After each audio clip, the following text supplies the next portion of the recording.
السلام عليكم ورحمة الله وبركاته. ازيكم عاملين ايه؟ لو مهتم بجديد ومفيد في عالم التطبيقات اشترك في القناة وفعل زر الجرس عشان يوصلك كل ما هو جديد ومفيد في عالم التطبيقات. في القناة عندي اقدر افك التطبيقات الحديثة اللي بتسهل لك حياتك اليومية والتطبيقات الفيك وكون التطبيقات الهاكر. النهارده ان شاء الله مع شرح تطبيق جديد واسمه رايز ايجيبت. التطبيق ده مساحته 144 ميجا، محمله اكتر من 10000 شخص.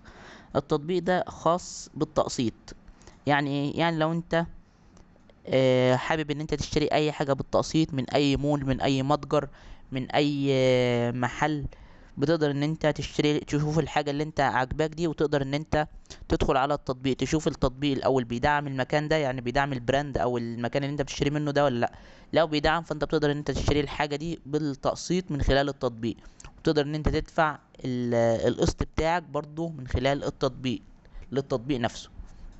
لان التطبيق هو بيتعامل مع المتجر اللي انت بتشتري منه ده، وبيدفع له كاش، وبعد كده انت بتقسط للتطبيق.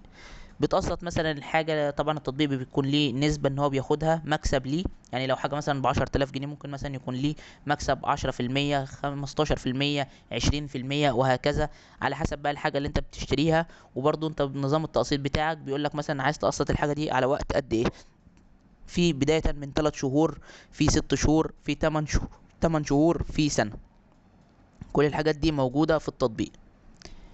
ده كده فايدة التطبيق والغرض منه.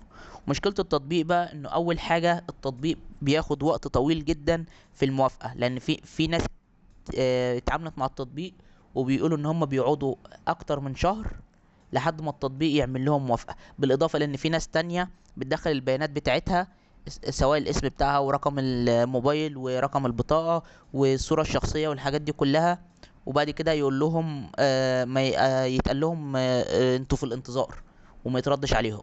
يعني في ناس ممكن مثلا بعد شهر بترد عليها، فدي بتاخد وقت طويل. في ناس تانية ما بتردش عليها خالص.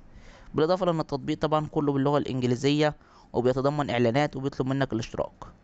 بس كده ده يعتبر ابسط شرح للتطبيق بالنسبه للمميزات والعيوب. لو عجبك شرح التطبيق يا ريت تدوس لايك للفيديو. لو عايز شرح تطبيق معين يا ريت تسيب لي في الكومنت لو اكتشفت ميزه او عيب للتطبيق في اي تحديث من التحديثات القادمه. اكتبها في تعليقات الفيديو. شكرا، سلام عليكم.